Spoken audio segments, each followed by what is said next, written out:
Question 1.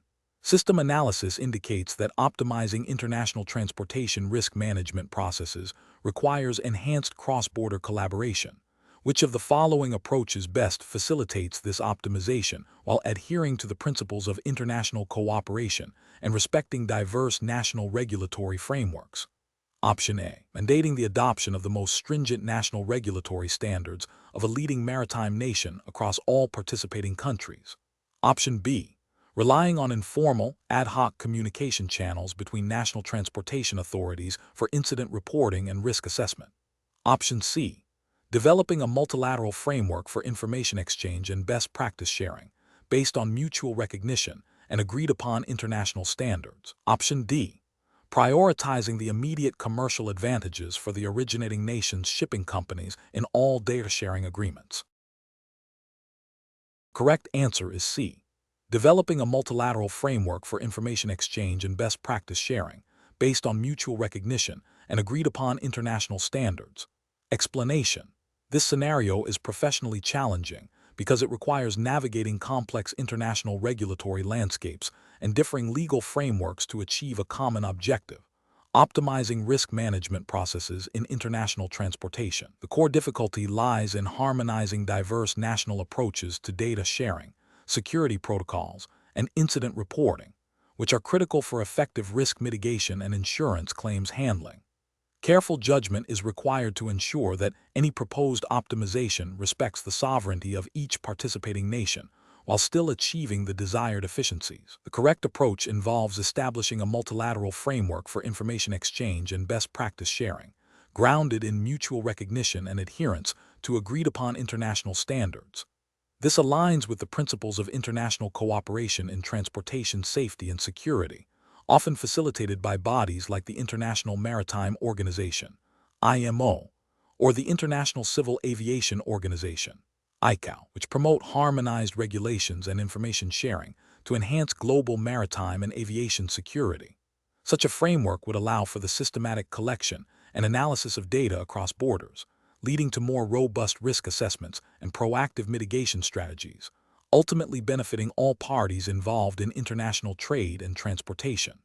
This approach respects national regulatory autonomy while fostering collective improvement. An incorrect approach that focuses solely on imposing the regulatory standards of one dominant jurisdiction on all others is professionally unacceptable.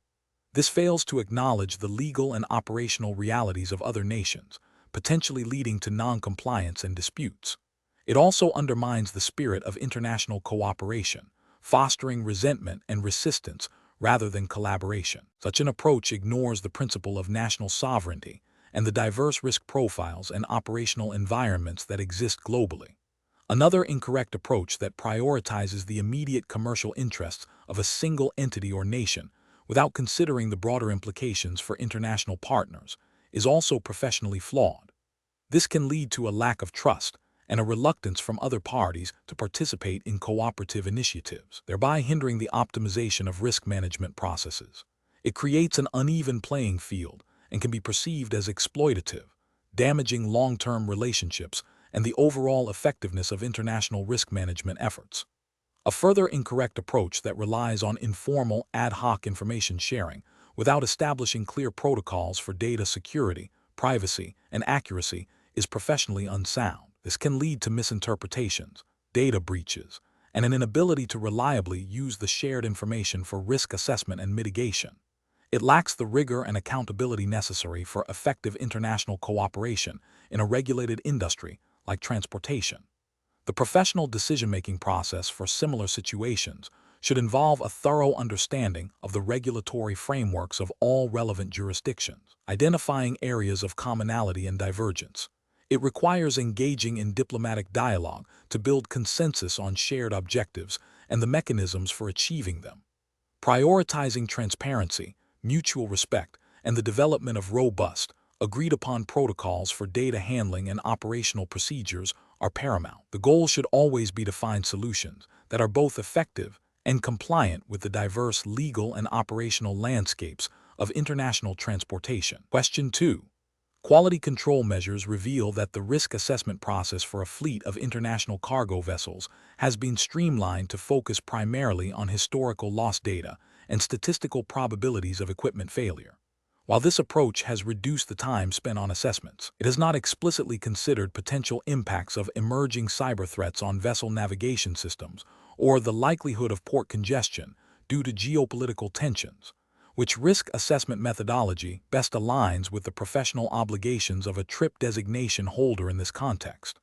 Option A, a purely quantitative risk assessment methodology that relies exclusively on statistical modeling and historical financial loss data to assign numerical values to all identified risks. Option B, a subjective risk assessment methodology based on the personal opinions and anecdotal experiences of senior management regarding potential shipping disruptions.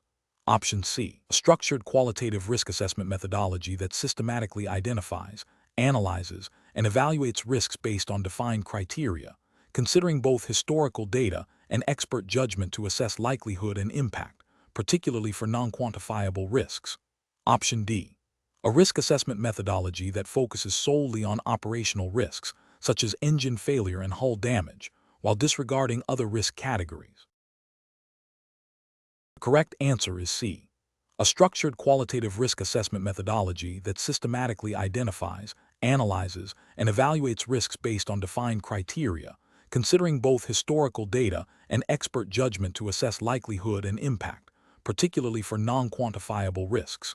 Explanation: this scenario presents a professional challenge because the chosen risk assessment methodology, while seemingly efficient, may not adequately capture the nuanced and interconnected risks inherent in international maritime transportation. The trip designation implies a need for a robust understanding of regulatory compliance and best practices in risk management within the transportation sector. The challenge lies in balancing the desire for a streamlined process with the imperative to conduct a thorough and compliant risk assessment that satisfies regulatory expectations and protects stakeholders. The correct approach involves utilizing a qualitative risk assessment methodology that incorporates a structured approach to identifying, analyzing, and evaluating risks. This methodology typically involves defining risk criteria, assessing the likelihood and impact of identified risks, and then prioritizing them based on their significance. This approach is correct because it aligns with the principles of sound risk management, which are often implicitly or explicitly supported by regulatory frameworks governing the transportation industry. Such frameworks emphasize the need for proactive identification and mitigation of risks to ensure safety, security, and operational continuity. A qualitative approach allows for the consideration of factors that may be difficult to quantify, but are crucial in assessing transportation risks, such as human error, geopolitical instability, and the potential for cascading failures. This aligns with the professional duty of care expected of a trip professional to conduct comprehensive assessments. An incorrect approach would be to rely solely on a quantitative risk assessment methodology without sufficient data or expert judgment to support the numerical estimations. This is professionally unacceptable because it can lead to an over-reliance on potentially inaccurate data, masking significant qualitative risks that are not easily translated into numerical values. Regulatory bodies often require a more holistic understanding of risk that goes beyond mere statistical probabilities, especially in complex environments like international shipping, where unforeseen events are common. Another incorrect approach would be to adopt a purely subjective risk assessment based on anecdotal evidence or personal experience without a structured framework. This is professionally unsound, as it lacks objectivity and consistency, making it difficult to justify decisions or demonstrate due diligence to regulators or insurers. It fails to provide a systematic and defensible basis for risk prioritization and mitigation strategies.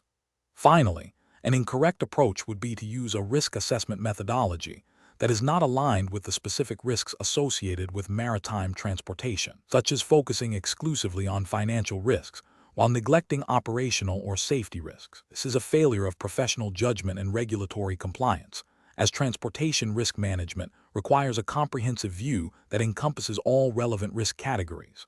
The professional decision-making process for similar situations should involve first understanding the specific regulatory requirements and industry best practices applicable to the transportation context. This includes identifying the scope and objectives of the risk assessment, Subsequently, the professional should evaluate various risk assessment methodologies, considering their strengths and weaknesses in relation to the identified risks and regulatory expectations. A critical step is to select a methodology that is both comprehensive and defensible, allowing for the identification and evaluation of a wide range of risks, including those that are qualitative in nature. The chosen methodology should facilitate clear communication of findings and support informed decision-making regarding risk mitigation and management strategies. Question 3. The control framework reveals a scenario where a shipowner is seeking P&I insurance for a vessel that regularly trades with a cargo of crude oil. The P&I Club's underwriter is reviewing the application.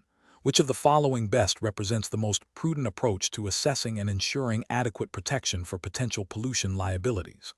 Option A. Focusing primarily on the vessel's trading routes and ensuring it avoids environmentally sensitive areas, as this significantly mitigates the risk of pollution incidents. Option B.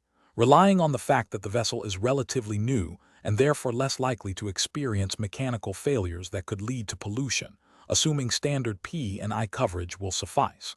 Option C. Verifying the vessel's operational history for any past pollution incidents, reviewing the specific P&I Club rules for pollution exclusions and limitations, and ensuring the policy limits are commensurate with the potential liabilities associated with crude oil cargo, including cleanup and third-party damages.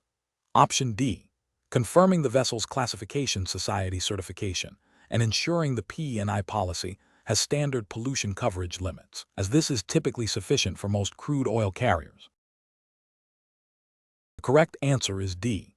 Confirming the vessel's classification society certification and ensuring the P&I policy has standard pollution coverage limits, as this is typically sufficient for most crude oil carriers. Explanation. The control framework reveals a common challenge in P&I insurance, accurately assessing and managing the potential for pollution liability. This scenario is professionally challenging because it requires a nuanced understanding of both the physical risks associated with vessel operations and the complex legal and financial implications of environmental damage, all within the specific regulatory landscape governing maritime insurance. A professional must balance the need for comprehensive coverage with the practicalities of risk mitigation and the financial viability of the insured. The correct approach involves a thorough review of the vessel's operational history, its cargo, its trading routes, and the specific P&I Club's rules and limitations regarding pollution. This includes verifying that the vessel has appropriate pollution prevention equipment, that the crew is adequately trained, and that the vessel's classification society surveys are up to date. Crucially, it requires confirming that the P&I insurance policy provides adequate limits for pollution liability, considering the potential for significant fines, cleanup costs, and third-party damages, and that the insured has implemented robust risk management procedures to minimize the likelihood of an incident. This aligns with the P&I Club's duty to its members and the broader regulatory expectation of responsible maritime operations, ensuring that financial protection is in place for a catastrophic event, while also encouraging preventative measures. An incorrect approach would be to assume that standard P&I coverage automatically encompasses all pollution risks without specific verification. This fails to acknowledge that pollution liability can often exceed standard P&I limits and may require specific endorsements or separate insurance. It also overlooks the P&I Club's reliance on the insured's adherence to safety and environmental regulations as a condition of cover. Another incorrect approach is to focus solely on the vessel's age and type, neglecting the specific operational context and cargo, which are critical determinants of pollution risk. For instance, a vessel carrying hazardous materials poses a significantly higher pollution risk than one carrying general cargo, regardless of its age. A third incorrect approach is to prioritize cost savings over adequate coverage, opting for a policy with insufficient limits for pollution liability. This exposes the insured to potentially ruinous financial consequences in the event of a pollution incident, which is contrary to the fundamental purpose of P&I insurance. Professional decision-making in such situations requires a systematic evaluation of risk, a deep understanding of the insurance contract's terms and conditions, and a commitment to regulatory compliance. Professionals should always seek to understand the specific exposures of the insured vessel and ensure that the P&I coverage is tailored to address those exposures, with particular attention paid to the often catastrophic nature of pollution liability. This involves proactive risk assessment, clear communication with the insured and the P&I Club, and a commitment to ensuring that all parties understand their responsibilities and the extent of the coverage provided. Question 4. Strategic planning requires a comprehensive approach to monitoring evolving threats within the transportation sector. A risk manager is tasked with developing a new threat monitoring framework for their organization, which operates a large fleet of cargo vessels. The primary objective is to enhance the organization's resilience against potential disruptions, while also managing insurance costs effectively. The risk manager is considering several approaches to achieve this. Which of the following approaches best balances regulatory compliance, operational resilience, and cost-effectiveness in monitoring transportation threats? Option A. Reducing the budget allocated to external threat intelligence subscriptions and relying primarily on historical claims data to identify potential future risks, assuming past patterns will predict future events. Option B. Outsourcing all threat monitoring responsibilities to the organization's insurance broker, assuming they possess the necessary expertise and will proactively alert the organization to any significant risks. Option C. Focusing solely on monitoring immediate operational risks, such as equipment failure and crew safety, and deferring any investment in broader geopolitical or environmental threat monitoring until a significant incident occurs. Option D. Implementing a multi-layered threat intelligence system that integrates real-time data feeds from geopolitical risk analysts, maritime security agencies, and weather forecasting services, coupled with regular internal risk assessments and scenario planning exercises. The correct answer is D.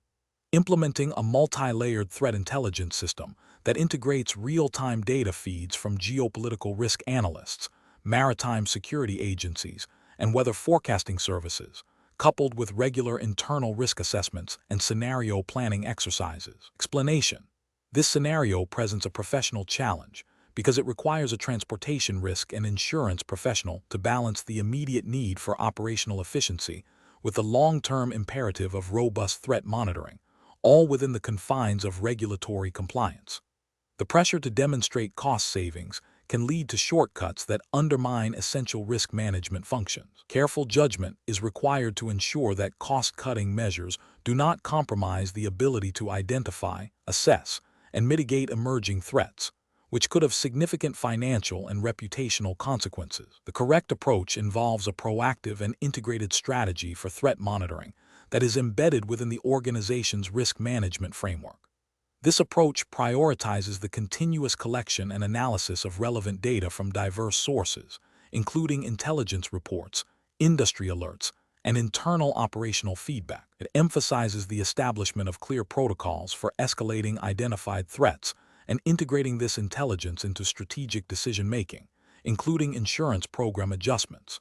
This aligns with the overarching regulatory expectation for prudent risk management, which necessitates foresight and a commitment to understanding the evolving threat landscape to ensure adequate insurance coverage and operational resilience. An incorrect approach that focuses solely on reducing immediate insurance premiums by deprioritizing threat intelligence gathering is professionally unacceptable. This failure stems from a disregard for the fundamental principle of risk management, which requires understanding potential exposures before they materialize. Such an approach creates a significant regulatory risk, as it may violate implied or explicit duties to maintain adequate risk controls and insurance. Ethically, it represents a dereliction of duty to protect the organization's assets and stakeholders from foreseeable harm. Another incorrect approach that relies exclusively on historical claims data for threat assessment overlooks the dynamic nature of transportation risks. While historical data is valuable, it is insufficient for identifying novel or emerging threats that have not yet resulted in claims. This approach is professionally deficient because it fails to anticipate future risks, leaving the organization vulnerable to unexpected events. It also fails to meet the spirit of regulatory requirements that encourage proactive risk identification and mitigation. A third incorrect approach that delegates threat monitoring entirely to external insurance brokers without establishing internal oversight mechanisms is also professionally unsound. While brokers provide valuable expertise, the ultimate responsibility for risk management lies with the organization. This approach creates a dependency that can lead to a lack of internal understanding and control over critical threat intelligence. It risks misinterpreting or overlooking threats that are specific to the organization's unique operations or strategic direction, thereby failing to ensure that insurance coverage remains appropriate and that internal risk mitigation strategies are effectively informed. Professionals should adopt a decision-making framework that begins with a comprehensive understanding of the organization's risk appetite and strategic objectives. This should be followed by an assessment of the regulatory landscape and any specific compliance obligations related to risk monitoring and reporting. The process then involves identifying and evaluating various threat monitoring strategies, considering their effectiveness, cost efficiency, and alignment with regulatory expectations. Crucially, the decision-making process must incorporate a mechanism for continuous review and adaptation of threat monitoring protocols in response to changes in the operational environment and the broader threat landscape. Question 5. What factors determine the extent to which International Civil Aviation Organization (ICAO) standards are legally binding for an aviation operator within a specific contracting state? Option A. The level of detail and comprehensiveness of the ICAO SARP document itself, without regard to national implementation. Option B. The general consensus among international aviation industry bodies regarding the importance of specific ICAO SARP. Option C. The explicit incorporation of ICAO standards and recommended practices, SARP, into the national aviation legislation and regulations of the contracting state. Option D. The perceived safety benefits of adhering to ICAO SARP, irrespective of national regulatory adoption. The correct answer is C. The explicit incorporation of ICAO standards and recommended practices, SARP, into the national aviation legislation and regulations of the contracting state. Explanation. This scenario is professionally challenging because it requires a nuanced understanding of how international aviation safety standards, specifically those from ICAO, are implemented and interpreted within a specific national regulatory framework. The trip professional must navigate the potential for divergence between ICAO aspirational standards and the legally binding requirements of a particular state's aviation authority. The challenge lies in ensuring compliance not just with the letter of national law, but also with the spirit and intent of international best practices, which can be complex to assess and apply. Careful judgment is required to identify which ICAO provisions are directly mandated by national law, which are recommended best practices that a national authority may have adopted, and which remain guidance that may inform but not dictate national policy. The correct approach involves a thorough analysis of the specific national aviation regulations and their explicit references to ICAO standards and recommended practices.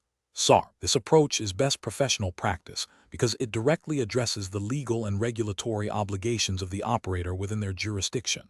ICAO SARP are designed to be adopted by contracting states, but the mechanism and extent of adoption vary. Therefore, the primary determinant of compliance is how the National Aviation Authority has incorporated these ICAO provisions into its own legal framework. This ensures that the trip professional is advising on legally binding requirements, thereby mitigating the risk of noncompliance and associated penalties. An incorrect approach that focuses solely on the ICAO SARP document without cross-referencing national legislation fails to acknowledge the sovereign right of states to implement international standards. This can lead to advising on practices that are not legally required in the specific jurisdiction, potentially causing unnecessary expenditure or misallocation of resources. Another incorrect approach that prioritizes industry best practices over explicit regulatory requirements risks overlooking mandatory obligations.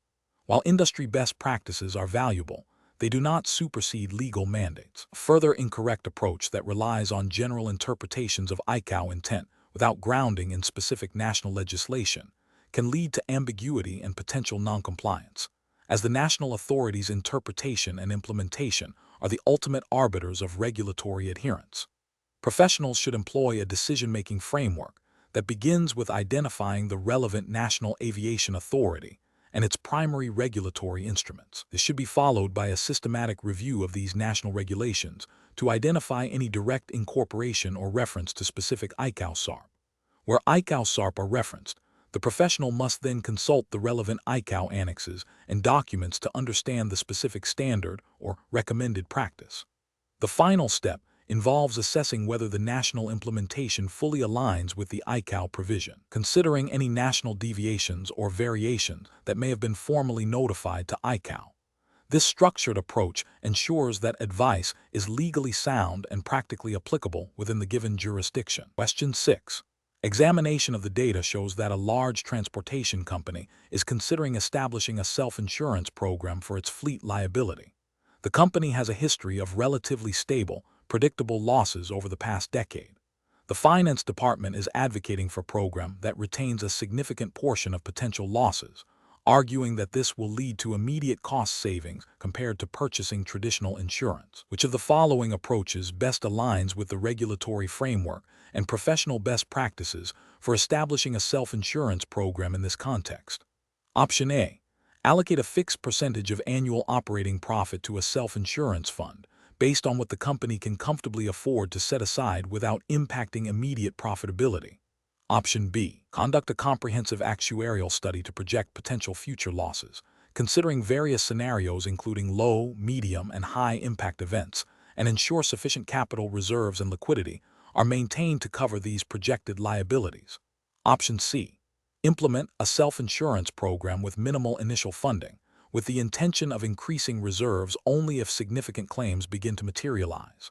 Option D. Rely solely on the average historical loss data from the past 10 years to determine the amount to be retained, assuming future losses will mirror past trends. The correct answer is B. Conduct a comprehensive actuarial study to project potential future losses, considering various scenarios including low, medium, and high-impact events, and ensure sufficient capital reserves and liquidity are maintained to cover these projected liabilities. Explanation. This scenario is professionally challenging because it requires a nuanced understanding of regulatory requirements for self-insurance programs within the transportation sector, specifically concerning financial solvency and risk management. The decision-maker must balance the potential cost savings of self-insurance against the imperative to protect third parties and ensure the continued operation of the business in the event of significant losses. The core challenge lies in accurately assessing the entity's capacity to absorb potential claims without jeopardizing its financial stability or its ability to meet its contractual and legal obligations. The correct approach involves a comprehensive actuarial assessment of potential losses, coupled with a robust financial analysis to determine the adequacy of retained earnings and available capital to cover these projected losses. This approach is ethically and regulatorily sound because it aligns with the fundamental principles of insurance, which are designed to provide financial security against unforeseen events. Specifically, regulatory frameworks governing self-insurance in transportation often mandate demonstrating sufficient financial strength to act as one's own insurer. This includes establishing adequate reserves, maintaining appropriate liquidity, and implementing a sound risk management program that identifies, assesses, and mitigates potential exposures. Adherence to these principles ensures that the self-insurance program is sustainable and does not expose the entity or its stakeholders to undue financial risk, thereby fulfilling the spirit and letter of relevant regulations. An incorrect approach that relies solely on historical loss data without considering future volatility or potential catastrophic events would be professionally unacceptable. This failure stems from an incomplete risk assessment, potentially leading to under-reserving and a false sense of security. Such an approach could violate regulatory requirements that mandate forward-looking financial projections and adequate contingency planning. Another incorrect approach, which involves setting aside only a minimal amount of capital based on a subjective assessment of affordability rather than actuarial necessity, is also professionally unsound. This prioritizes short-term cost savings over long-term financial stability and the protection of third parties. It disregards the fundamental purpose of insurance, which is to pool and transfer risk, and could lead to insolvency if significant claims arise, thereby failing to meet regulatory solvency requirements and ethical obligations to stakeholders. A third incorrect approach, which is to adopt a self-insurance program without establishing any formal risk management framework or internal controls, is critically flawed. This demonstrates a lack of due diligence and a failure to proactively manage the risks inherent in transportation operations. Without such a framework, the entity is ill-equipped to identify emerging risks, implement mitigation strategies, or respond effectively to claims, increasing the likelihood of financial distress and regulatory noncompliance. The professional decision-making process for such situations should involve a structured risk assessment, including actuarial analysis and financial modeling. This should be followed by a thorough review of applicable regulations and guidelines to ensure compliance. The decision to self-insure should be based on a demonstrated capacity to absorb potential losses, a robust risk management plan, and a clear understanding of the potential financial and operational implications. Regular review and adjustment of the self-insurance program based on evolving risk profiles and financial performance are also crucial components of responsible decision-making. Question 7. When evaluating potential risk mitigation strategies for a shipping company facing increased port congestion and potential cargo delays, which approach best aligns with the principles of effective risk management and professional duty for a transportation risk and insurance professional? Option A. Immediately investing in the most advanced real-time tracking technology available, regardless of cost, to monitor every vessel's position minute by minute. Option B. Focusing solely on negotiating the lowest possible demurrage rates with port authorities to minimize direct financial penalties. Option C. Implementing a layered approach that combines proactive communication with ports and carriers, exploring alternative routing options where feasible, and ensuring adequate insurance coverage for consequential losses. Option D. Relying entirely on the existing insurance policy to cover all potential financial losses arising from delays, without exploring any operational adjustments. The correct answer is C. Implementing a layered approach that combines proactive communication with ports and carriers, exploring alternative routing options where feasible, and ensuring adequate insurance coverage for consequential losses. Explanation: this scenario is professionally challenging because it requires a trip professional to balance the immediate financial implications of a risk with the long-term strategic objectives of the insured and the regulatory expectations for robust risk management.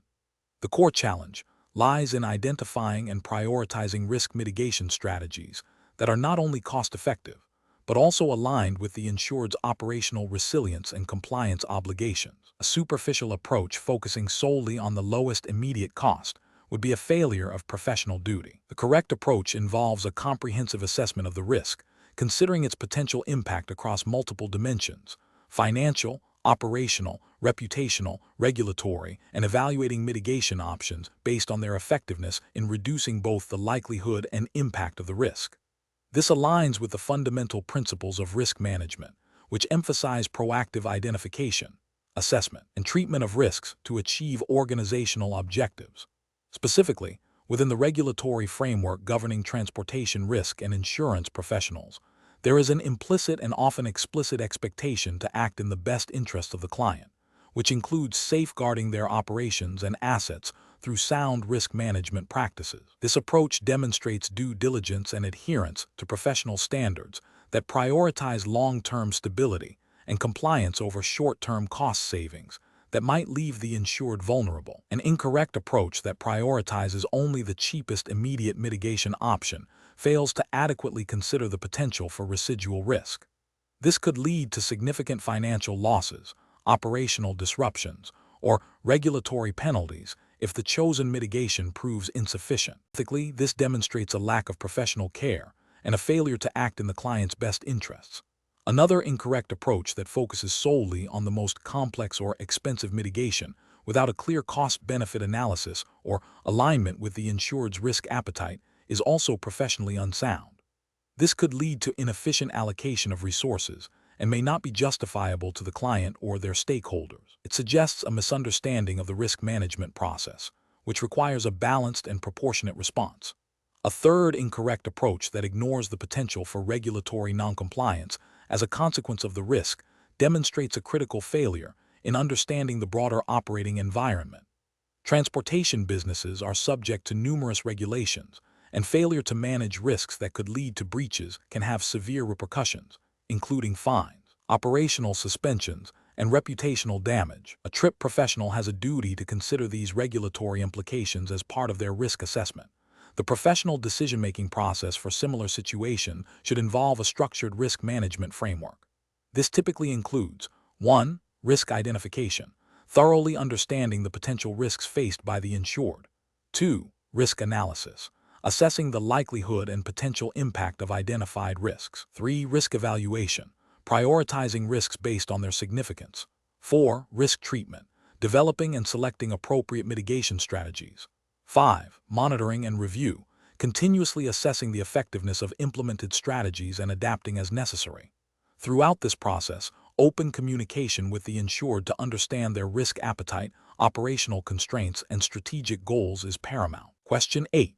Stakeholder feedback indicates that a critical operational function within the transportation insurance underwriting department, while not currently subject to explicit regulatory mandates for business continuity planning, has been identified as having a high potential impact on client service delivery and claims processing in the event of a disruption. Management is proposing to defer the development of a formal business continuity plan for this specific function due to budget constraints, arguing that resources are better allocated to functions with immediate regulatory compliance requirements.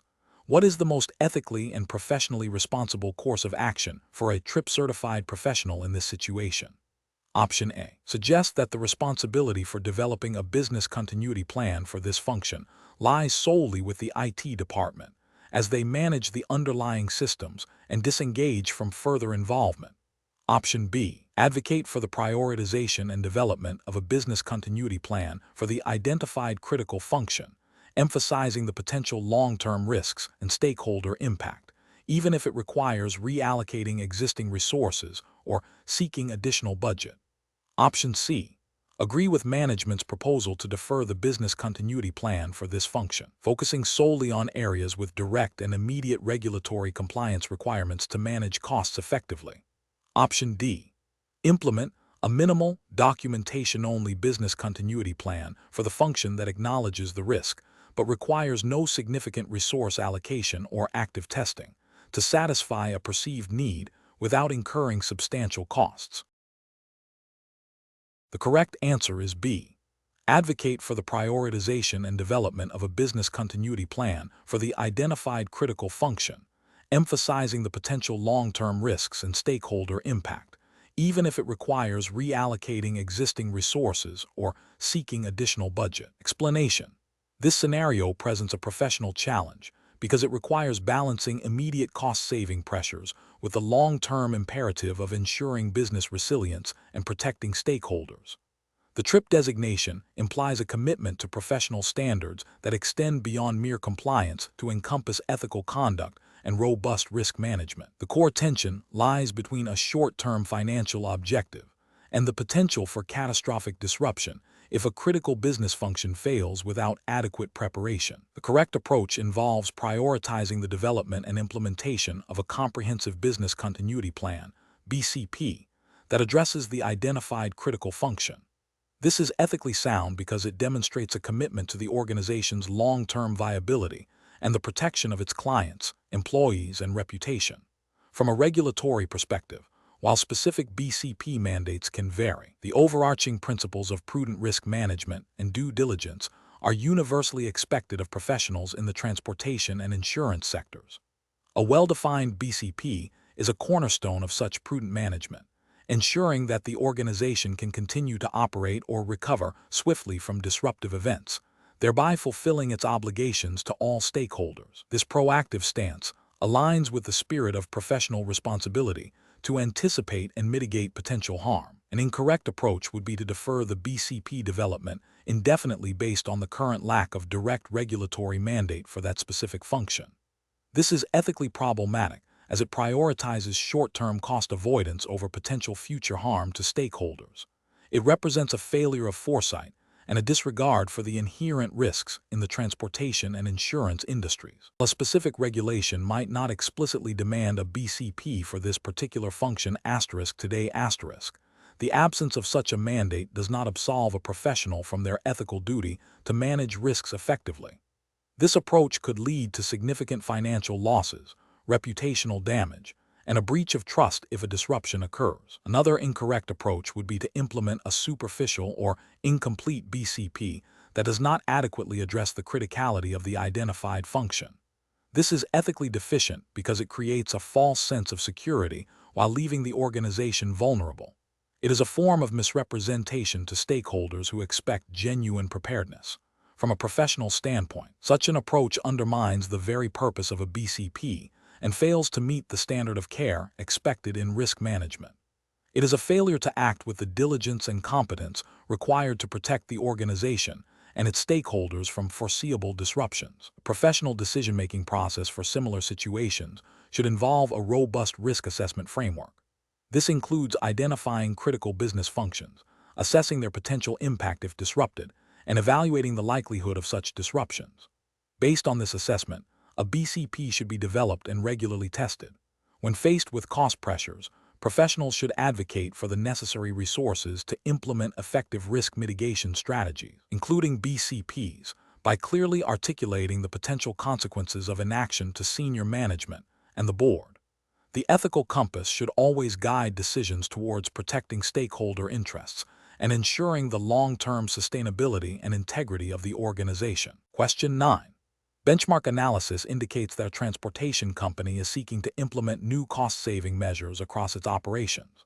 The risk manager is tasked with evaluating the security implications of these proposed changes, which include streamlining cargo screening procedures and reducing the frequency of security personnel patrols at certain facilities. The risk manager must determine the most appropriate approach to ensure compliance with relevant security regulations while supporting the company's financial objectives. Option A. Conduct a thorough risk assessment that specifically identifies how the proposed cost-saving measures might create new security vulnerabilities or exacerbate existing ones, and then develop mitigation strategies that align with regulatory requirements and operational efficiency goals. Option B. Prioritize the implementation of cost-saving measures, assuming that existing security protocols are sufficient and will not be negatively impacted by the proposed changes. Option C. Rely on the recommendations of the operations department, which has indicated that the proposed changes are standard industry practices for cost reduction and will not compromise security. Option D. Focus on updating the company's insurance policies to cover potential security-related losses, thereby mitigating the financial impact of any future breaches without altering the proposed operational changes. The correct answer is B. Prioritize the implementation of cost-saving measures, assuming that existing security protocols are sufficient and will not be negatively impacted by the proposed changes. Explanation. This scenario is professionally challenging because it requires a risk manager to balance the immediate need for operational efficiency with the long-term imperative of adhering to stringent security regulations designed to prevent illicit activities within the transportation sector. The pressure to reduce costs can create a conflict of interest, potentially leading to shortcuts that compromise security protocols. Careful judgment is required to ensure that cost-saving measures do not inadvertently weaken security defenses, thereby exposing the organization to significant legal, financial, and reputational risks. The correct approach involves conducting a comprehensive risk assessment that explicitly incorporates the requirements of the relevant security regulations. This means identifying potential security vulnerabilities, evaluating the likelihood and impact of security breaches, and then developing mitigation strategies that are compliant with the law and effectively address identified risks. This approach is professionally sound because it is proactive, systematic, and directly addresses the regulatory obligations. Specifically, it aligns with the principles of due diligence and responsible risk management mandated by transportation security frameworks, which emphasize a risk-based approach to security planning and implementation.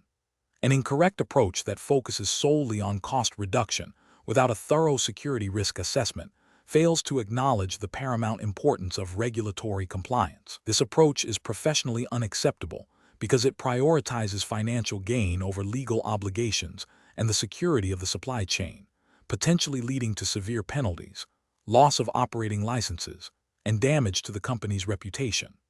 Another incorrect approach that relies on anecdotal evidence or past practices without verifying current regulatory compliance is also professionally flawed. This method is inherently risky as regulations evolve, and what was once acceptable may no longer be.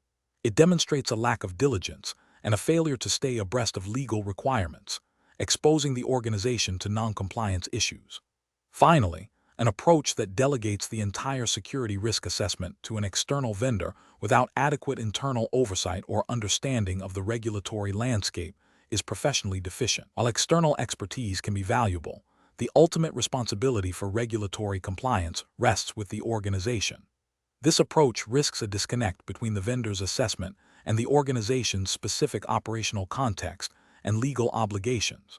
Professionals should employ a decision-making framework that begins with a clear understanding of all applicable security regulations. This should be followed by a systematic risk assessment process that integrates regulatory requirements into the identification, analysis, and mitigation of security risks. Regular review and updates to the risk assessment and mitigation strategies are crucial to ensure ongoing compliance and adapt to changing threats and regulatory landscapes. Question 10.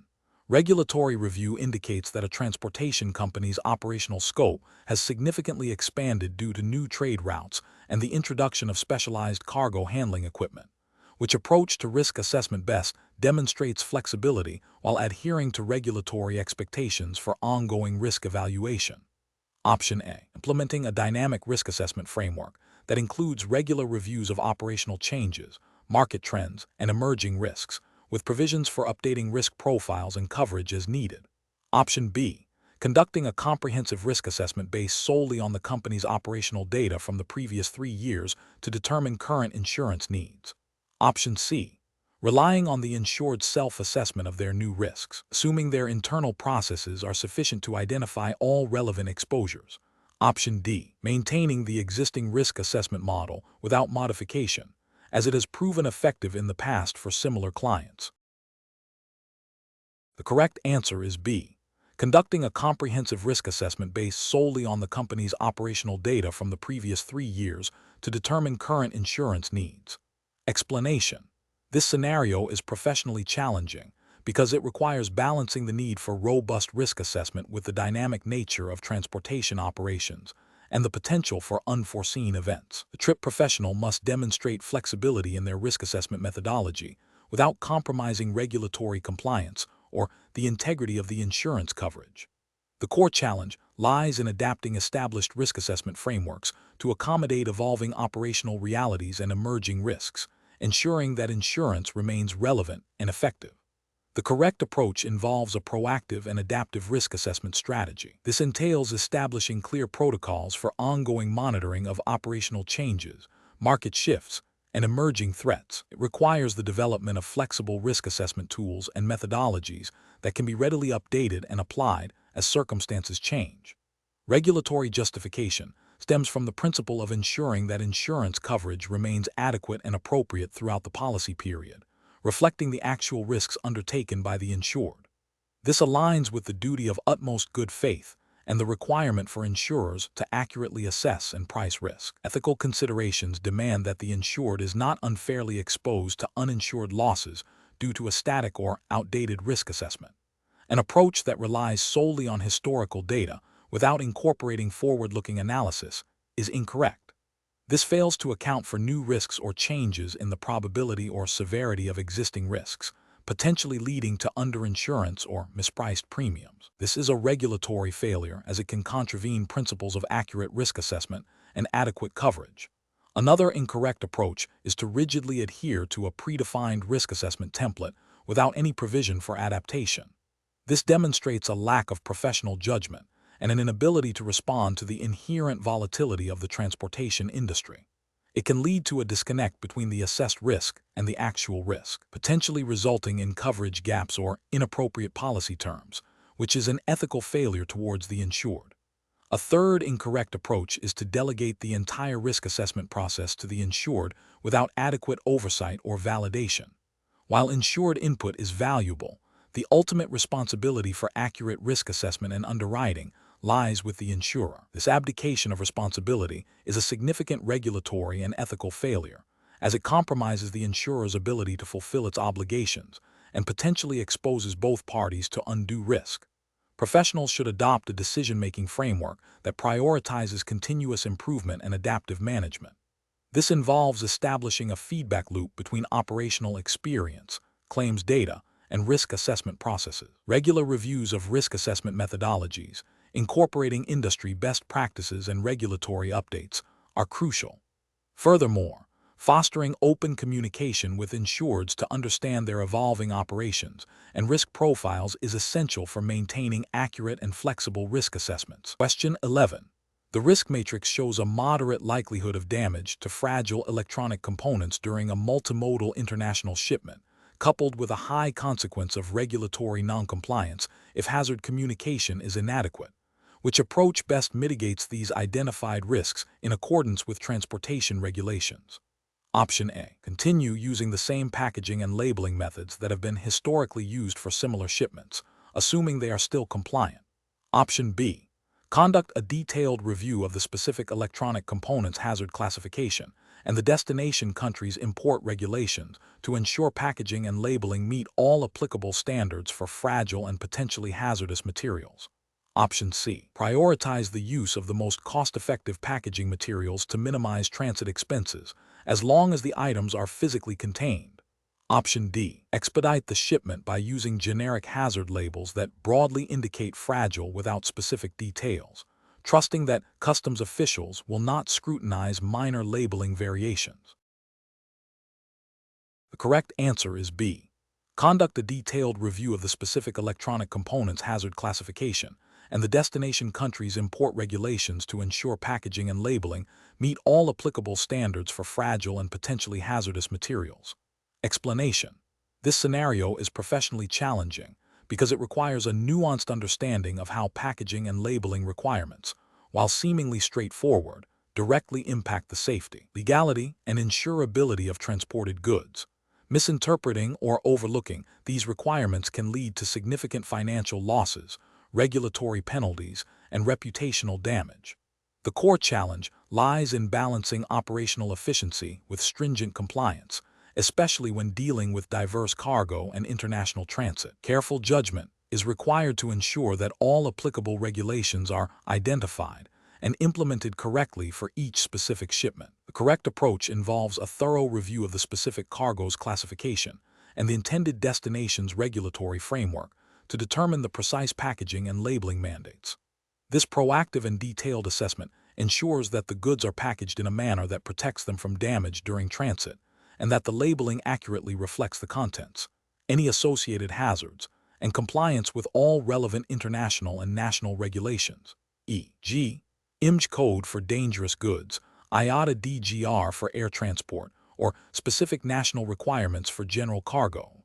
This approach is professionally sound because it directly addresses the root causes of potential risks associated with improper packaging and labeling, thereby minimizing the likelihood of incidents, claims, and regulatory noncompliance. It aligns with the ethical duty of care to ensure safe transport and the professional responsibility to uphold regulatory standards. An incorrect approach that relies solely on historical packaging methods without verifying current regulations is professionally unacceptable.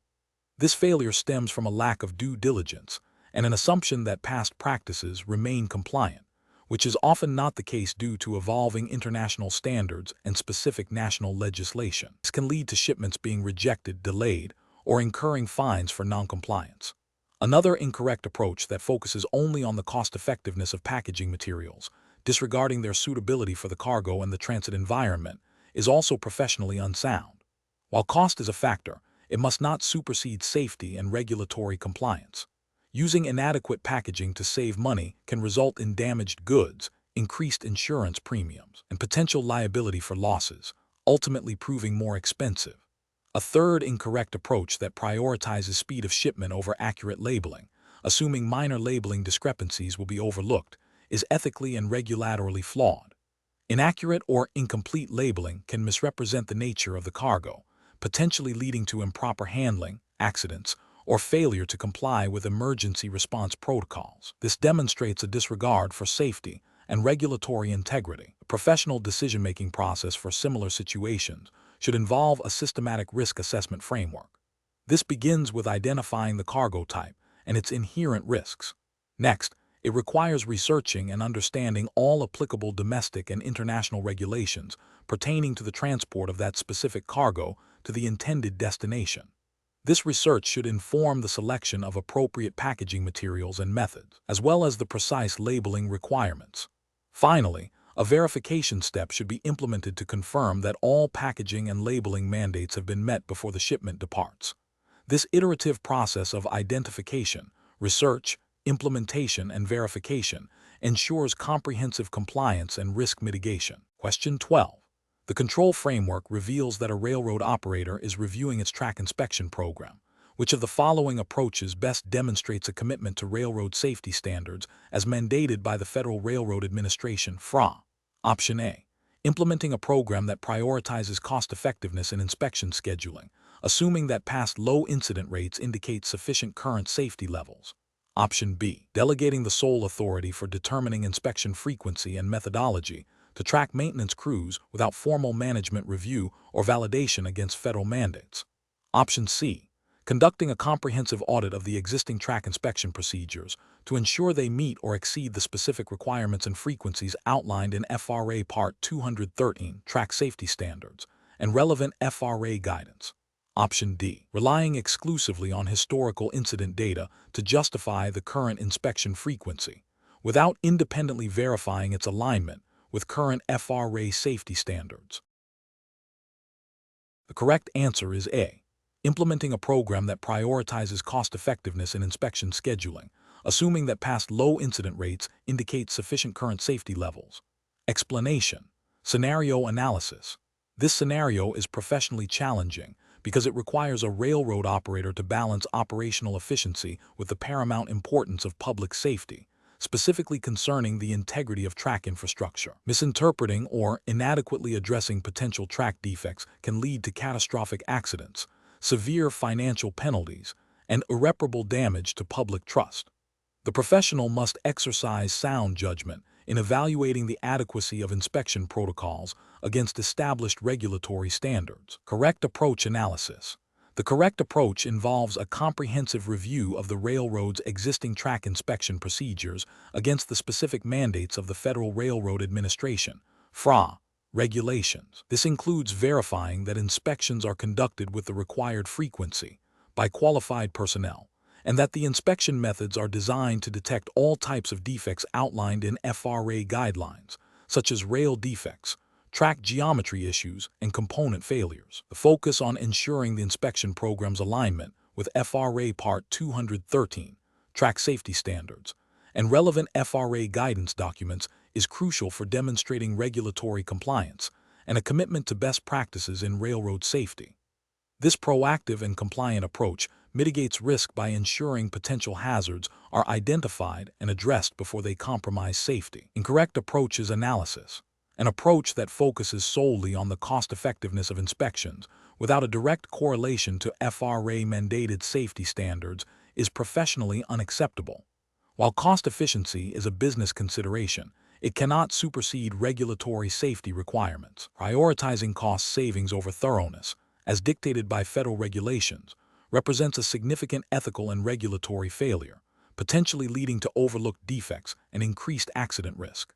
An approach that relies on historical data of past incidents to justify current inspection frequency, without independently verifying that this frequency meets or exceeds FRA requirements, is also flawed. Historical data may not capture emerging risks or changes in track conditions. Regulatory compliance is not based on past performance, but on adherence to current standards designed to prevent future incidents. This approach risks complacency and a failure to adapt to evolving safety needs. An approach that delegates the responsibility for determining inspection frequency and methodology to track maintenance crews without a robust oversight and validation process by management or safety officers is problematic. While frontline crews are essential, ultimate responsibility for ensuring compliance with federal regulations rests with the railroad operator. This delegation without proper validation can lead to inconsistencies and a lack of accountability, potentially resulting in deviations from mandated safety protocols. Professional reasoning. Professionals in railroad safety must adopt a risk-based approach that is firmly grounded in regulatory compliance. This involves 1. Thoroughly understanding all applicable federal regulations, e.g., FRA Part 213, and industry best practices. 2. Regularly auditing internal safety procedures against these standards. 3. Implementing a continuous improvement cycle for inspection and maintenance protocols based on data, regulatory updates, and incident analysis. 4. Fostering a strong safety culture, where compliance and proactive risk mitigation are prioritized over short-term cost savings or convenience. Question 13. Stakeholder feedback indicates that some clients are seeking to significantly reduce their hull and machinery (H&M) insurance premiums by opting for policies with narrower coverage terms, potentially excluding certain perils or increasing deductibles substantially. As a transportation risk and insurance professional, Tripp, what is the most appropriate approach when advising such a client? Option A. Inform the client that they have the right to choose their coverage level and process the requested reduction without further discussion of potential risks. Option B. Advise the client on the critical importance of maintaining comprehensive H&M coverage that aligns with the vessel's operational profile and potential risks, clearly explaining the consequences of reduced coverage and exploring alternative risk mitigation strategies. Option C. Agree to the client's request to reduce coverage to the lowest possible premium, as the client has the ultimate authority to determine their insurance needs. Option D. Focus exclusively on finding the cheapest H&M policy available that meets the client's stated desire for premium reduction, without delving into the specifics of coverage limitations. The correct answer is B. Advise the client on the critical importance of maintaining comprehensive H&M coverage that aligns with the vessel's operational profile and potential risks, clearly explaining the consequences of reduced coverage and exploring alternative risk mitigation strategies. Explanation. Scenario analysis. This scenario is professionally challenging because it requires the Tripp professional to balance the immediate financial pressures of a client with the long-term implications of inadequate insurance coverage, particularly concerning hull and machinery (H&M) risks. The client's desire to reduce premiums by limiting coverage, while understandable from a cost perspective, directly conflicts with the fundamental principle of prudent risk management and the potential for catastrophic financial loss in maritime operations. The Tripp professional must navigate this tension by providing expert advice grounded in regulatory compliance and ethical duty, rather than simply acceding to the client's immediate financial demands. Correct approach analysis. The correct approach involves advising the client on the critical importance of maintaining comprehensive H&M coverage that aligns with the vessel's operational profile and potential risks. This includes explaining that while premiums are a factor, the primary purpose of H&M insurance is to protect against significant financial exposure from damage to the vessel itself, which can include perils of the sea, collisions, grounding, fire, and explosion. The Tripp professional must articulate that a reduction in coverage, especially if it excludes or significantly limits protection for common maritime perils, could leave the client exposed to uninsured losses that far exceed any premium savings. This aligns with the regulatory framework's emphasis on ensuring clients are adequately protected against foreseeable risks and the ethical obligation to act in the client's best interest, providing advice that promotes sound financial stewardship and operational continuity. Incorrect approaches analysis. Advising the client to accept the reduced coverage without a thorough risk assessment and clear explanation of the potential consequences represents a failure to uphold the duty of care. This approach prioritizes short-term cost savings over long-term financial security and could lead to significant uninsured losses, violating the principle of adequate risk transfer. It also fails to meet the client's need for informed decision-making, potentially exposing them to unforeseen liabilities. Simply stating that the client has the right to choose their coverage level without providing expert guidance on the implications of reduced H&M protection is also professionally deficient. While client autonomy is important, the Tripp professional's role is to provide informed counsel. This passive approach abdicates responsibility for ensuring the client understands the risks associated with their choices, potentially leading to a situation where the client is underinsured and unprepared for a major loss. Focusing solely on the client's stated desire to reduce premiums without exploring alternative risk mitigation strategies or explaining the trade-offs of reduced coverage demonstrates a lack of comprehensive advisory service. This approach neglects the broader responsibility of risk management, which involves not just insurance, but also understanding the client's overall risk appetite and operational context to recommend the most suitable and robust protection. Professional reasoning. Professionals should adopt a consultative and educational approach. This involves 1. Understanding the client's operational context and risk profile thoroughly. 2. Clearly explaining the scope and benefits of comprehensive H&M coverage, referencing relevant policy clauses and common maritime perils. 3. Quantifying, where possible, the potential financial impact of uninsured losses versus the cost of adequate coverage. 4. Discussing the regulatory and contractual obligations that may necessitate certain levels of insurance. 5. Presenting a range of coverage options, clearly outlining the risks and benefits of each, and recommending the most prudent course of action based on the client's circumstances and the trip professional's expertise. 6. Documenting all advice provided and the client's final decisions. Question 14. Research into mapping supply chain vulnerabilities for a global electronics manufacturer has identified several potential approaches. Which approach best reflects a comprehensive and ethically sound methodology for a trip professional to evaluate and report on these risks? Option A. Prioritizing cost reduction in the assessment process by limiting the scope of inquiry to the most obvious potential failure points. Option B. Conducting a multi-layered analysis that considers critical nodes, geopolitical factors, supplier dependencies, environmental risks, and the financial health of key partners across the entire supply chain. Option C. Relying solely on historical loss data from previous shipments to predict future disruptions. Option D. Focusing exclusively on direct transportation routes and immediate cargo risks, such as damage during transit or theft. The correct answer is D. Focusing exclusively on direct transportation routes and immediate cargo risks, such as damage during transit or theft. Explanation.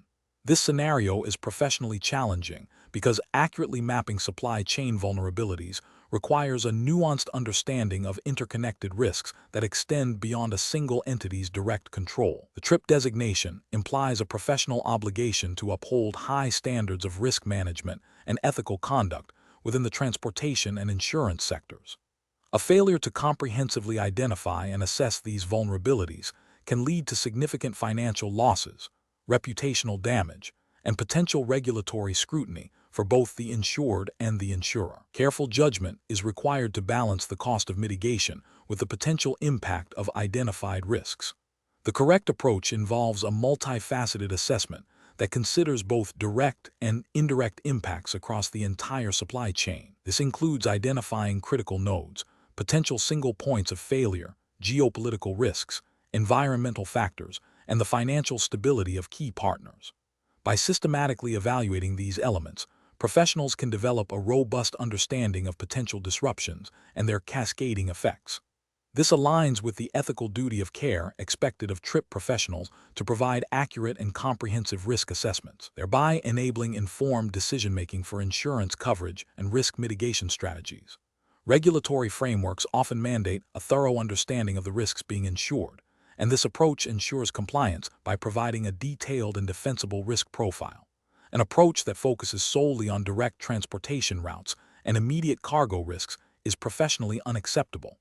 This fails to acknowledge the interconnected nature of modern supply chains. For instance, a disruption at a key supplier's manufacturing facility, even if not directly involved in transportation, can halt production and create significant delays and financial losses for the cargo owner. This oversight represents a failure to exercise due diligence and a potential breach of the duty of care to the client, as it omits critical risk factors that should inform insurance underwriting and pricing. Another incorrect approach is to rely exclusively on historical loss data without considering emerging or evolving risks. While historical data is valuable, it may not capture the impact of new technologies, changing geopolitical landscapes, or the increasing frequency of extreme weather events. This limited perspective can lead to underinsurance or inadequate risk mitigation advice, exposing both the insured and the insurer to unforeseen losses. Ethically, this approach fails to proactively manage risks and may not meet the evolving expectations of regulatory bodies that increasingly emphasize forward-looking risk assessment. Finally, an approach that prioritizes cost reduction over comprehensive risk identification is also professionally flawed. While efficiency is important, compromising the depth of a vulnerability assessment to save time or resources can lead to significant long-term costs if critical risks are missed.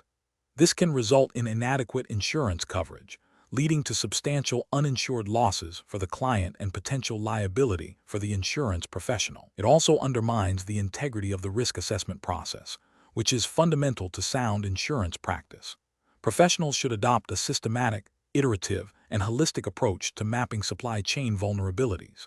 This involves establishing clear objectives for the assessment, engaging with all relevant stakeholders, utilizing a combination of qualitative and quantitative risk assessment tools, and regularly reviewing and updating the assessment as the supply chain and its operating environment evolve.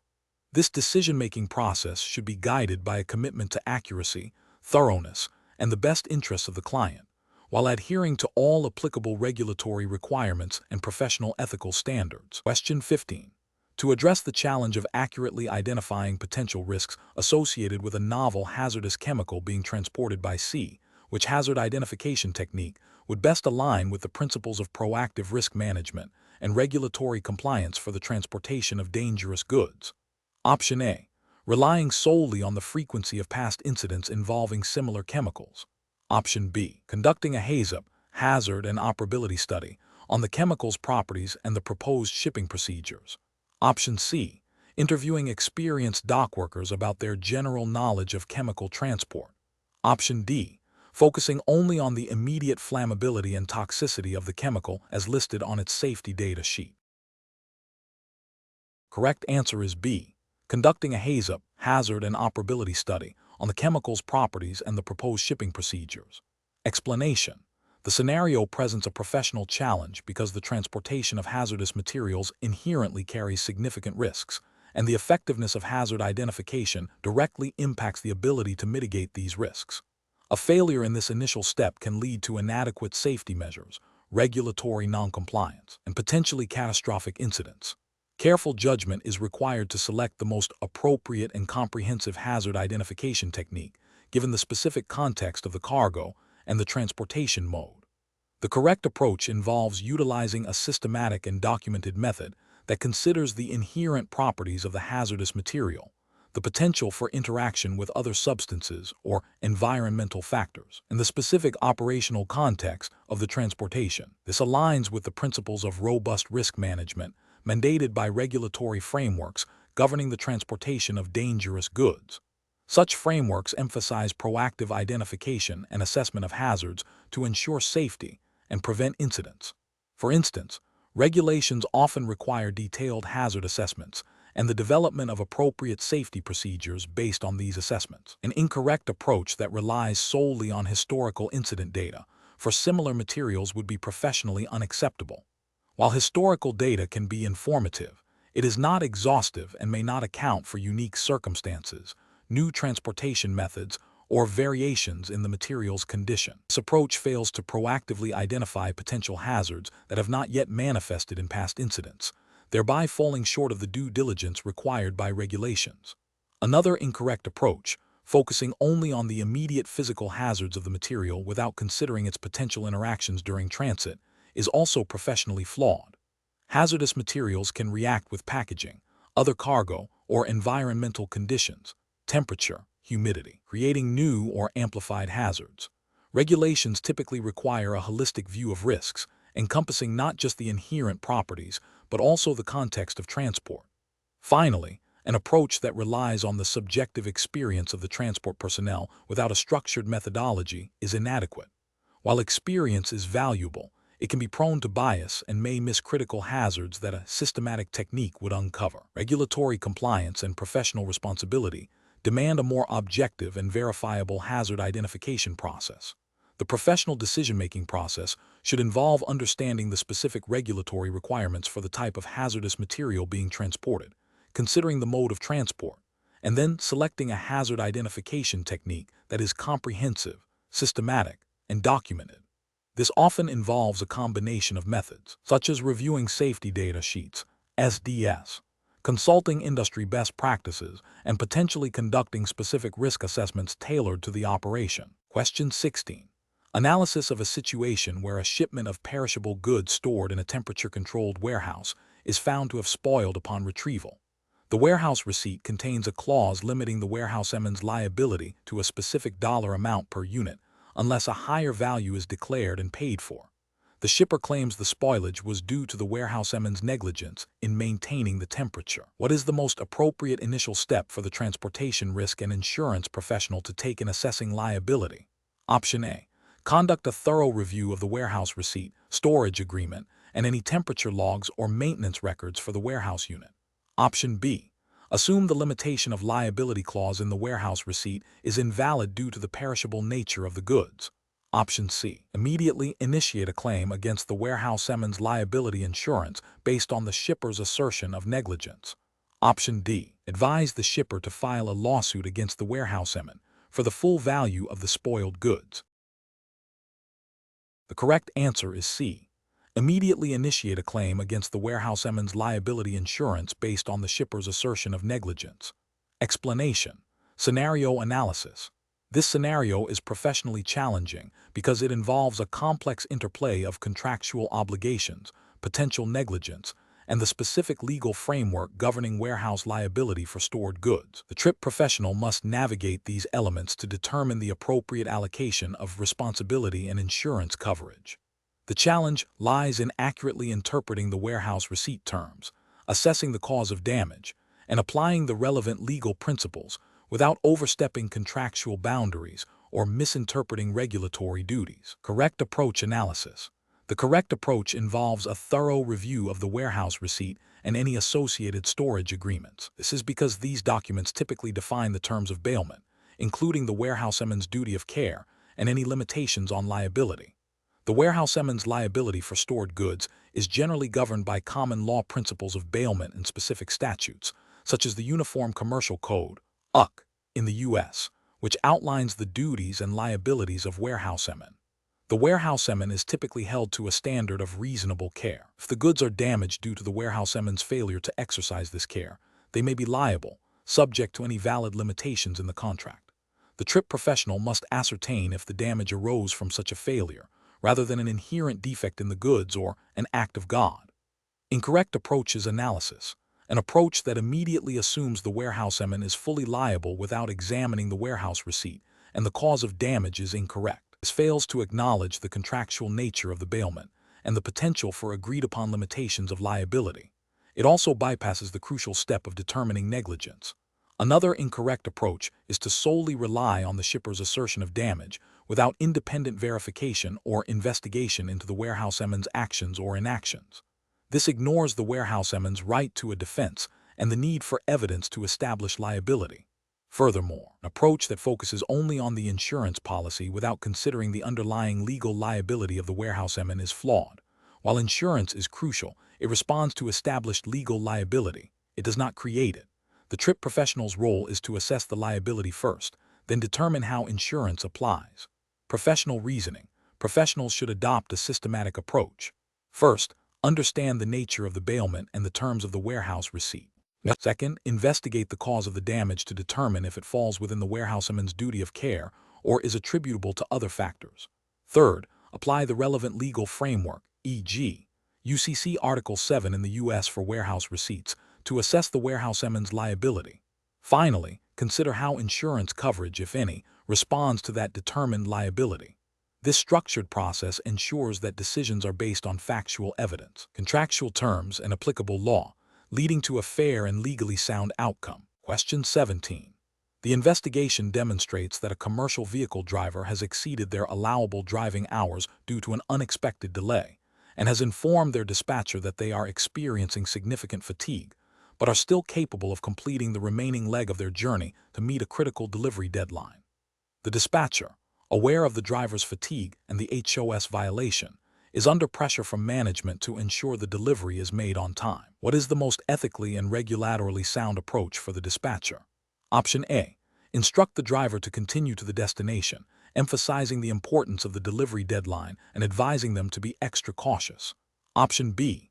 Report the HOS violation and the driver's fatigue to the relevant regulatory authority and arrange for an alternative driver or a safe parking location for the fatigued driver. Option C. Ignore the driver's report of fatigue and the HOS violation, assuming the driver can manage the remaining distance safely given the urgency of the delivery. Option D. Advise the driver to take a short, unofficial rest break and then continue, suggesting they log the driving time as if they had not taken the break. The correct answer is B. Report the HOS violation and the driver's fatigue to the relevant regulatory authority and arrange for an alternative driver or a safe parking location for the fatigued driver. Explanation: this scenario presents a professional challenge because it pits the immediate financial pressures of a transportation company against the paramount importance of safety and regulatory compliance, specifically concerning hours of service, HOS, regulations. The driver's fatigue is a direct safety risk, and the dispatcher's knowledge of this risk creates an ethical dilemma. The professional must navigate the potential consequences of both reporting the violation and remaining silent, considering their duty to the public, the driver, and the company. The correct approach involves prioritizing the reporting of the HOS violation to the appropriate regulatory body. This aligns with the core principles of transportation safety and regulatory compliance. Specifically, it upholds the legal mandate to adhere to HOS rules designed to prevent driver fatigue, a significant cause of accidents. Ethically, it demonstrates a commitment to public safety over short-term operational expediency or potential financial repercussions for the company. This approach also aligns with whistleblower protections that may exist, encouraging honest reporting of safety concerns. An incorrect approach involves overlooking the violation due to the driver's personal circumstances or the company's tight schedule.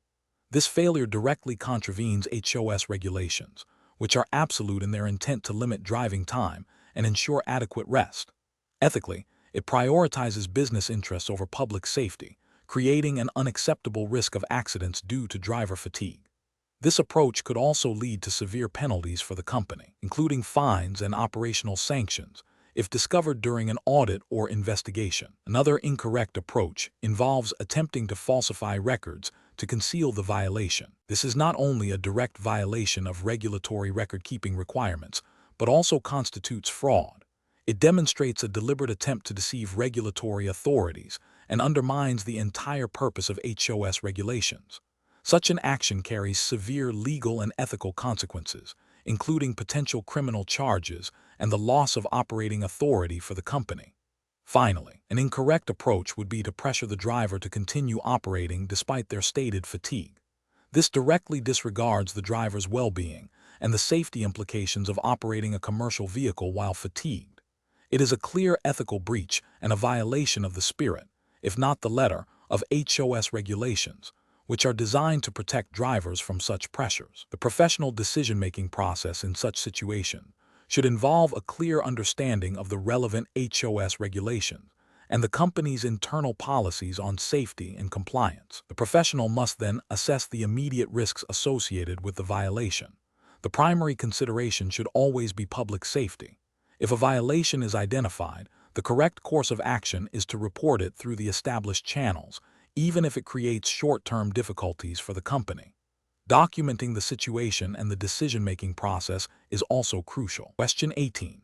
During the evaluation of a freight contract for a shipment governed by the Carriage of Goods by Sea Act COGSA, a clause states, "The carrier shall not be liable for any loss or damage to the goods arising from any cause whatsoever, including but not limited to the carrier's own negligence."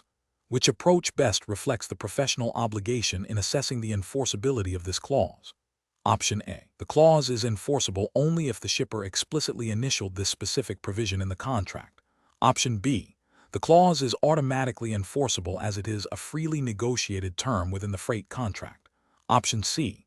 The clause is void and unenforceable because it attempts to relieve the carrier of liability for negligence, which is prohibited by COGSA. Option D. The clause is enforceable because COGSA only applies to the vessel's seaworthiness and not to the carrier's operational negligence. The correct answer is B.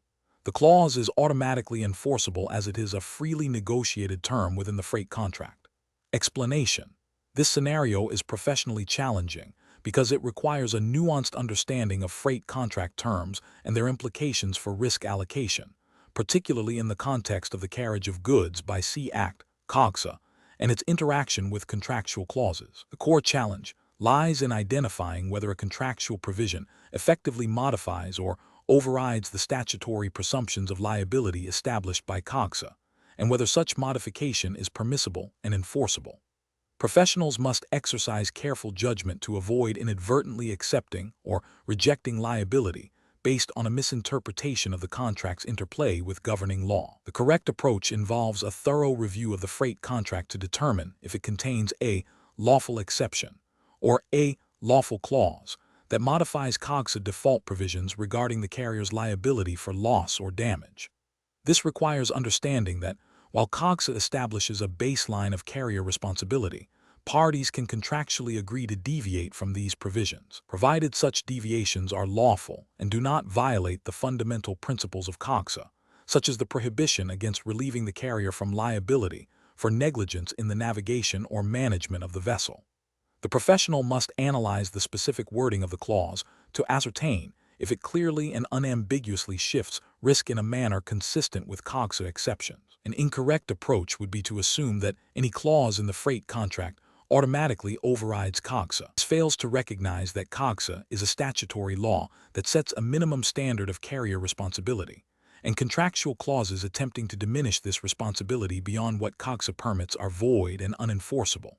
For instance, a clause that broadly attempts to absolve the carrier of all liability for damage, regardless of cause, would likely be deemed unlawful under COGSA. Another incorrect approach is to ignore the freight contract entirely and solely rely on COGSA.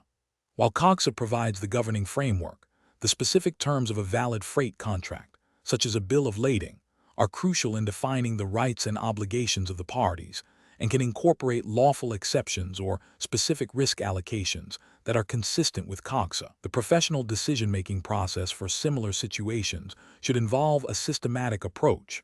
First, identify the governing law, in this case COGSA. Second, meticulously examine the freight contract for any clauses that purport to alter the default liability provisions of the governing law. Third, critically assess whether these contractual clauses constitute lawful exceptions or lawful clauses as permitted by the governing statute. This involves researching relevant case law and regulatory interpretations to understand the boundaries of permissible contractual modifications.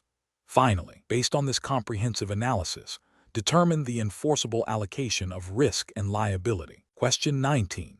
Compliance review shows that a significant client, a large international shipping line, has consistently failed to declare certain high-value cargo on their insurance manifests, leading to a potential underpayment of premiums. As the trip professional responsible for this account, what is the most appropriate internal reporting procedure to follow? Option A. Report the potential non-compliance to senior management without conducting any preliminary investigation, emphasizing the urgency of the situation. Option B. Inform the client immediately about the discovered discrepancies and request them to rectify the situation before any internal reporting occurs. Option C. Immediately initiate a thorough internal investigation to gather all relevant documentation and evidence regarding the undeclared cargo and potential premium underpayments, and then report the findings to the firm's compliance department. Option D. Share your concerns with a trusted colleague in the compliance department informally to gauge their opinion before taking any formal action. Correct answer is C. Immediately initiate a thorough internal investigation to gather all relevant documentation and evidence regarding the undeclared cargo and potential premium underpayments, and then report the findings to the firm's compliance department. Explanation. This scenario presents a professional challenge due to the inherent conflict between maintaining client confidentiality and the regulatory obligation to report potential noncompliance. The trip professional must navigate this delicate balance, recognizing that a failure to report could have significant legal and ethical repercussions, while an overzealous or premature report could damage client relationships and business operations. Careful judgment is required to determine the appropriate level of detail and the correct timing for internal reporting. The correct approach involves a thorough, objective internal investigation to gather sufficient facts and evidence before escalating the matter. This approach is ethically sound and regulatorily compliant, because it respects the principle of due process for the client while fulfilling the professional's duty to report potential breaches. By first confirming the facts internally, The trip professional can present a well-substantiated report to the appropriate internal stakeholders and, if necessary, regulatory bodies, minimizing the risk of unsubstantiated accusations and ensuring that any report is accurate and actionable. This aligns with the principles of professional integrity and responsible risk management expected of trip professionals. Reporting the issue immediately without a preliminary investigation is professionally unacceptable because it risks making unsubstantiated claims, potentially damaging the client's reputation and the firm's standing. This approach fails to uphold the duty of care and diligence expected of a trip professional, who should gather facts before raising alarms. Escalating the issue to senior management without any attempt to verify the information is also professionally unsound.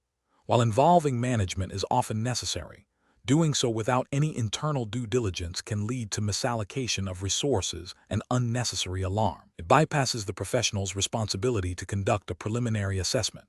Sharing the concerns with the client directly before any internal reporting is a breach of internal reporting procedures and potentially client confidentiality protocols. While transparency is important, the initial reporting obligation is typically to internal compliance or legal departments, not directly to the party under scrutiny, especially without a clear strategy for how such a conversation would be managed and what the implications might be for the investigation. The professional decision-making process for similar situations should involve a structured approach. 1. Acknowledge the potential issue and its implications. 2. Initiate a discrete, objective internal fact-finding process to gather evidence. 3. Consult internal compliance or legal counsel to understand reporting obligations and best practices. 4. Prepare a factual, objective report for the designated internal authority. 5. Follow the established internal reporting escalation procedures. Question 20. Operational review demonstrates that a vessel, aged 25 years and with a documented history of minor engine room leaks, encountered a severe storm at sea. During the storm, a large wave breached the main deck, causing significant water ingress and damage to cargo. The vessel's classification society had recently certified the vessel as seaworthy. The P&I insurer is now assessing the claim for cargo damage. Which approach best aligns with the principles of P&I insurance and regulatory expectations for claims handling? Option A. Deny the claim, citing the vessel's age and history of engine room leaks as evidence of unseaworthiness, which proximately caused the damage. Option B. Offer a partial settlement based on a compromise, acknowledging the potential for unseaworthiness but also the severity of the storm. Option C. Conduct a thorough investigation to determine the proximate cause of the damage, focusing on whether the ingress of water was a direct result of the storm peril of the sea or due to the vessel's unseaworthiness, considering the recent seaworthiness certification. Option D. Accept the claim without further investigation, as P&I insurance is designed to cover a broad range of maritime liabilities, including cargo damage. The correct answer is A. Deny the claim, citing the vessel's age and history of engine room leaks as evidence of unseaworthiness, which proximately caused the damage. Explanation. This scenario is professionally challenging because it requires the claims handler to navigate the complexities of P&I coverage, specifically concerning the scope of liabilities covered, while adhering strictly to the governing regulatory framework for the trip exam. The handler must distinguish between a covered peril and an excluded event, considering the nuances of the P&I policy wording and relevant case law or regulatory interpretations that define the boundaries of such insurance. The core challenge lies in accurately assessing whether the damage arose from a peril of the sea or a consequence of the vessel's unseaworthiness, which is often a critical distinction in P&I claims. The correct approach involves a thorough investigation into the proximate cause of the damage. This means meticulously examining all available evidence, including the vessel's logbooks, crew statements, weather reports, and any expert engineering reports, to determine if the damage was a direct result of the inherent risks of maritime transport perils of the sea or due to a pre-existing condition or neglect that rendered the vessel unseaworthy. If the investigation confirms the damage was a direct consequence of a peril of the sea and not exacerbated by unseaworthiness, then the claim falls within the standard P&I coverage. This aligns with the fundamental principle of P&I insurance, which is to protect shipowners against liabilities arising from the operation of their vessels, including damage caused by the inherent risks of the sea. Adherence to the policy terms and conditions, interpreted in light of established maritime law and regulatory guidance applicable to the trip exam's jurisdiction, is paramount. An incorrect approach would be to deny the claim solely based on the fact that the vessel was old and had a history of minor issues. This overlooks the crucial element of proximate cause.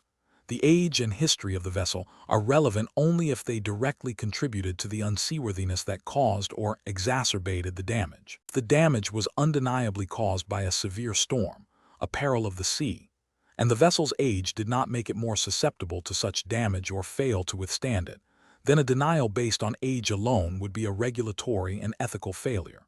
It would represent a misapplication of the policy's terms and potentially a breach of good faith in claims handling. Another incorrect approach would be to automatically accept the claim without a detailed investigation into the proximate cause.